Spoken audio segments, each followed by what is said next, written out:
Coming to what is machine learning.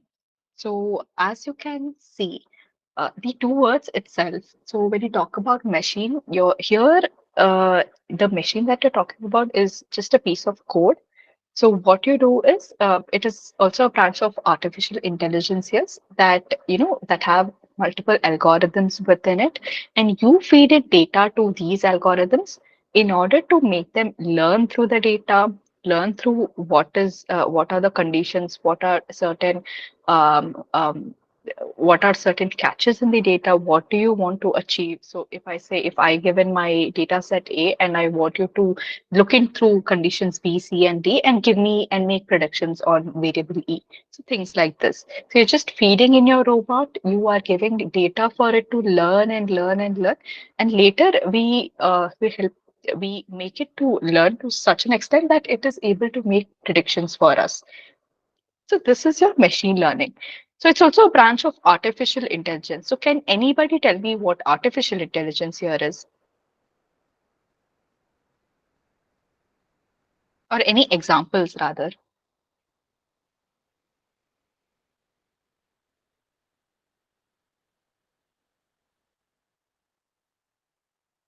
Any examples? Yeah, I mean, chat GPT, art, Uh, mm, artificial intelligence. yeah, that is fine. Maybe artificial intelligence applications that you see around the world right now, apart from these algorithms. Google Assistant, Siri, Okay, okay. and Maybe Microsoft. your Okay, okay. But how about all these, these automatic doors that, when you go near them, they open automatically, things like this?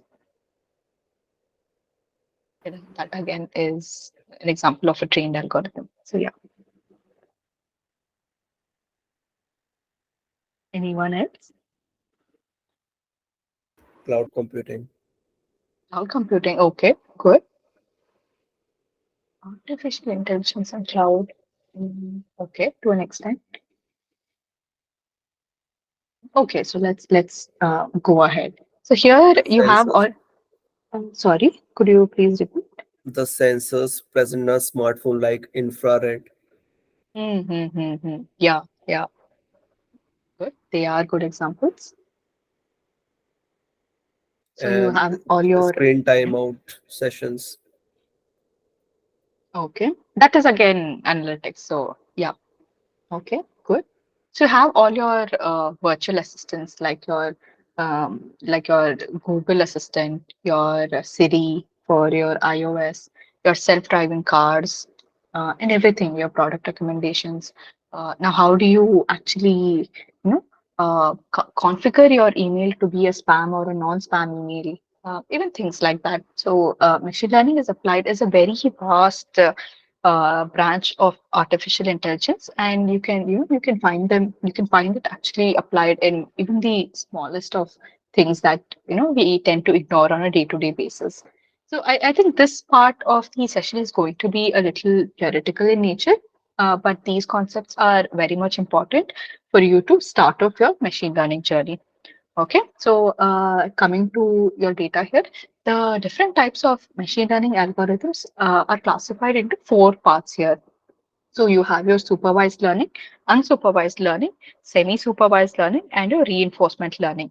So all these algorithms, they are just one and the same. The only part where they actually differ is the type of data that you feed into these models here.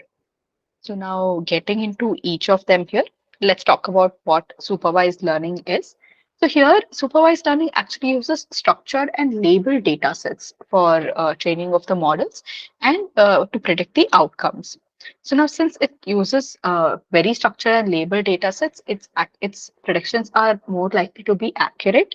And the types of supervised no, I mean the type of algorithms where you can actually apply supervised learning is your regression technique and your classification technique. So regression, we've spoke about what regression previously is. So it's here we actually use the output to be a very continuous or a real value. So like if you are talking about maybe color of your hair, sorry, not color of your hair, the price of a person, the weight of a person, price of a car, the weight of a person here, as we can see. But when it comes to classification, you are actually grouping your data here into multiple buckets. So here you most probably answer your yes or no questions. If you can see here, where the examples that are given here is maybe if you want to mark your email to be spam email or a not spam email. So you train your machine to go through all your emails, look for particular keywords, and then put them into your spam folder or your not spam folder. Also, male and female, again, 0 and 1. Your bucket classification data here. So these areas is where you actually given supervised learning here, and couple other very proper algorithms today that we see are your linear regression, your logistic regression, your k nearest neighbors, decision trees. I would not be going into too depth into these algorithms. So let's look at the applications where you actually use your supervised learning. So one is your price prediction. Price prediction is basically your all your apps such as your Ola, Uber. They work on dynamic price prediction, looking at your demand and supply, and many other factors. You have your spam filtering, your face detection technique, your speech recognition, image classification. So you see now we have Google Lens. So something called Google Lens. So if you click a picture on you just give it any picture or you click a picture using Google Lens, it automatically gives you data on it, or it gives you recommendations, or if you want to shop, it has that as well. So things like this, language translation. Currently, I think we also have offline language translation now, which is really incredible. This was your supervised learning. Let's get into unsupervised learning here. So your unsupervised learning is the opposite of supervised learning. So here you given unstructured and unlabeled data sets. So here you given the entire independence to machine itself to, to discover hidden patterns here, to learn the data on its own, to, discover trends that we cannot see.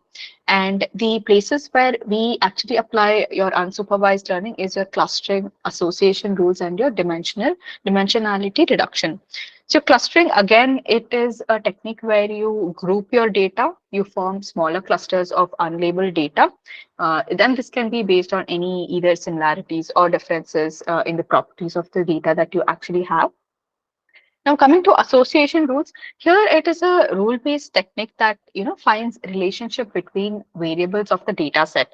So one example where this association rules is applied is in your market basket analysis. So what is market basket analysis? So you look at who your customers are. You divide your customers into multiple cohorts. So you look at how you can improve your logistics here, how you can minimize losses and maximize profits here. So this is where our association rules come into picture. And talking about dimensionality reduction, so here this is a technique that is used to reduce the number of dimensions or features in a data set so that it does not result in overfitting. So what I mean by overfitting is, see, when you build a machine learning model and you have to give it some data to train it on. So when you do this, you need to be very careful on what sort of fields, what sort of features you are training your machine on. Because if you are going to give way too less features, then it means you are you've not given the right fit of data. But if you end up giving a lot of dimensions, a lot of features, it means you are overfitting the model. So there are things like this that you need to take care of. And coming to the applications part, you can always use your unsupervised learning data in recommender systems, your product segmentations, your computer vision, customer segmentation, like I said. Okay, let's move on. Okay, I think there was another, sorry. Yes, so we did unsupervised learning. Coming to semi-supervised learning. So semi-supervised learning, as the name itself suggests, this is kind of a hybrid between your supervised and your unsupervised learning technique here. So here we actually see a mix of both, a little bit of both over here. But when it comes to your label data, you really have a very small amount of label data, but a huge amount of unlabeled data here. So what usually happens here is when you take a mix of both, your unsupervised learning is responsible for making the clusters of data, and then label data is used to label the unlabeled data iteratively. Means your supervised learning is responsible for labeling your unlabeled data. And this is predominantly used in speech detection today, determining the 3D structure of a protein. I mean, all these things when it comes to your medical health sector, determining the presence of oil at a certain location, web content classification also, etc. And the last type of learning is something called as reinforcement learning, which is again divided into two types. So you have your positive reinforcement and your negative reinforcement. So here, actually, it depends upon the kind of outputs that you receive from your models. So what I mean by outputs is, see, when you talk about reinforcement learning, it's it's all about decision making. So what happens here is it is done sequentially here. That is, we can see that the output depends upon the state of your current input, and your next input will depend upon the output of the previous input. So this is like a train chain system that you have done. So your output will become your input and going on further. So now here again is reinforcement learning decision is dependent. So we give labels to sequences of dependent decisions here. Coming to the types of reinforcement learnings, we have two types. So one is positive reinforcement and the other one is negative reinforcement. So this again depends upon what sort of output that you get from your machine learning model.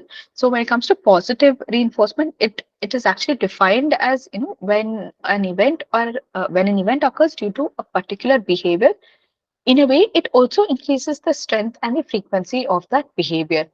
And all these are very much on a very high level. So because it will take a really long time to get into the depths of it. So I'm just keeping it on a very uber level here. So, in other words, it also has a positive effect on the behavior. So, when you talk about your positive reinforcement, it means that when an event can be anything. It can be one of the steps in the entire steps for a procedure. It can be maybe a change in the way that the model actually follows rules. Any change in certain particular rule. It can be anything. So that is actually defined as an event here. Now, the advantages of here, the positive reinforcement learning, especially, are it maximizes the performance of your model. It can sustain change for a really long period of time. And too much reinforcement can also lead to overload of states, which can diminish the results. So this is something which is really bad. Like I said, there's a topic called overfitting. So you need to be very careful upon the type of the features or the data that you are actually dealing with. So now let's get into your negative reinforcement. Your negative reinforcement is actually not the opposite of positive reinforcement here, but there's a slight change. So here what happens is, so if you can see, it's defined as strengthening of a behavior because a negative condition is stopped or avoided. So since the condition was stopped or it had not taken place due to certain reason, it actually strengthened your the behavior of the model here. And the advantages of this type of reinforcement learning are it actually increases behavior, which is really good, which is what we actually want to look at in our machine learning model. It provides deference to a minimum standard of performance. So it actually sets the bar, sets the minimum standard for a performance. See, if this is the kind of output that I'm looking for in this particular model, so this should be my starting bar for comparison, and it only provides enough to meet up with the minimum behavior. So I think this again speaks upon the the standard for the performance of a machine learning model. So these were the four types of reinforcement learning. So we had our supervised learning, unsupervised learning, semi-supervised, and something called as reinforcement learning. Now let's get into overview of business intelligence. Can anyone here, I mean, sorry, do you guys have any doubts in the types of data that is actually used in models today. I mean, this was a very much on a very high level here, so I've kept it pretty short.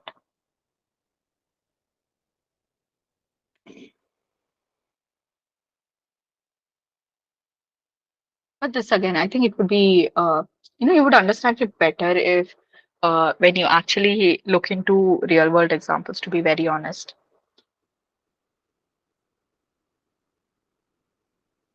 Okay, let's get into the next topic. It's already 3:26. Okay, so coming to business intelligence. So your business intelligence or your BI is, all about taking the data that the your organization or your business generates, and then you go through it, you clean your data, you arrange it, you analyze the data, and you also visualize it in order for clear understanding and share your insights with your business. So this is your business intelligence is all about the way you tell a story through the data that you have. I mean, it can be anything. Maybe you want to look at the trend of your how your company is performing. Maybe if you want to do some RCAs, root cause analysis, or you just want to get into any you want to come up with a new feature, new product. So you want to do your A/B data tests for anything, you name it. So this sorry, so this activity, not activity, this procedure, this entire segment under science falls under business intelligence. That is, you look at insights and then you make your decisions here. Now, what are the benefits of a BI dashboard? So, having a dashboard is always better than presenting your numbers in the most boring tabular forms in Excel sheets. I mean, the entire raw data, because it becomes very difficult for any person to read through it, and it is not advisable to. I mean, nobody looks at raw data today, to be honest. So there are so many advantages of a BI dashboard. So you can easily recognize what is the trend that is going on currently.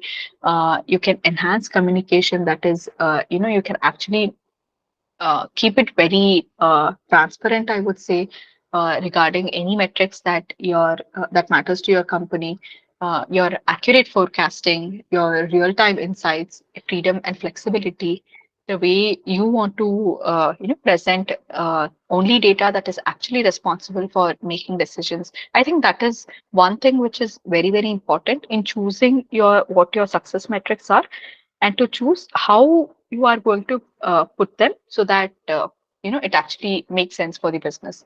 Now, coming to limitations or challenges of a BI dashboard. So, what happens here is overly flashy and cluttered dashboard designs. That is, see, you should always keep your dashboard very minimal, very simple in size. So, there's not a lot of information. At the same time, you are showing the relevant information and you're not leaving out important ones. Now, BI users often face difficulty in developing drill down paths to plumb the data underlying surface metrics. So, what I mean by usually drill down is that you're talking about hierarchy. So, it can be any sort of hierarchy here, maybe your metrics hierarchy, or it can also mean that probably you want to look at it, maybe you want to have a look at the trend of the data, maybe day wise or week wise or month wise. So how do you define what your drilled out paths are? So all that, and then misrepresenting data in BI or leaving out relevant data. So like I said, you should always make sure that you are clear on what your success metrics are.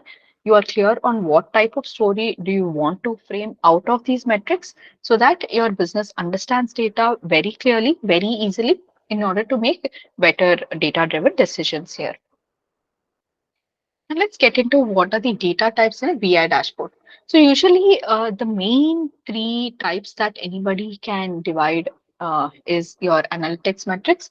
Number one is your analytics metrics. Number two is your KPIs, your key performance indicators. The next comes miscellaneous. All the other data types falls under your miscellaneous. So now looking at analytics metrics. So here we usually look at, just to give you small examples, it's usually the number of customers lost or gained during a period time, the products that were sold, your win rate, your lose rate. All these, I think these are very probably L1 level one sort of metrics here that actually are used in order to come up with your uh, other KPIs. So, what are your KPIs? Your KPIs are actually measures that are framed upon your analytic metrics here. So, it can be your gross profit margin, it can be your revenue growth, it can be your operational cash flow. Is your even if you're looking at inventory, then maybe you look at SLA of all your products that are coming into your inventory, SLA of the products that are going out of the inventory. How good is your inventory performing? I mean, how effectively is the products planned as per the shelf life on them? So these would become your KPIs, and everything else that maybe you would want for a one-time root cause analysis, or maybe you would just want to deep dive data, or maybe you just want to concentrate on one particular measure or one particular feature. So, example, demographics of customers, your lifetime value of customers. So, lifetime value is nothing but the overall until to date today, that is what is the average seller sorry customer contribution to your sales. It's that. Then comes your market penetration. So all these, when you talk about putting these things into your BI dashboard, you need to be really careful on the way you plan it. On You just need to keep it pretty simple, pretty self-explanatory graphs along with trend lines. If they can be applied to your metrics there, and maybe you can summarize on a whole level. So this was about your BI intelligence. So any questions regarding this? This was a very brief overview on how your dashboards, how your reports should look like.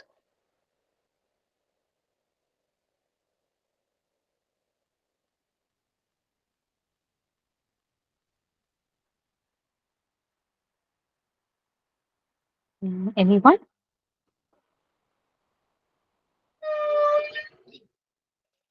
Ma'am, does this BI similar to pivot? Uh, no, I did not understand. Could you please repeat? Ma'am, my means to say is this BI, is this similar to pivot table? Pivot, I think yes. In any way you bring out intelligence from your data. So what I mean by intelligence is just the insights that you pull it out. So in order to do that, you will need to first arrange your data the way you need it, because honestly nobody can work on raw data. So you need to transform it. You need to put in your pivots. You need to put in your charts. Put in any formulas that you need. So yesterday we just saw an example of Excel. So that is how you can actually bring out intelligence through your raw data, through pivots and charts. Charts are always preferable for for easy understanding. Yeah, so yeah, you can put it that way.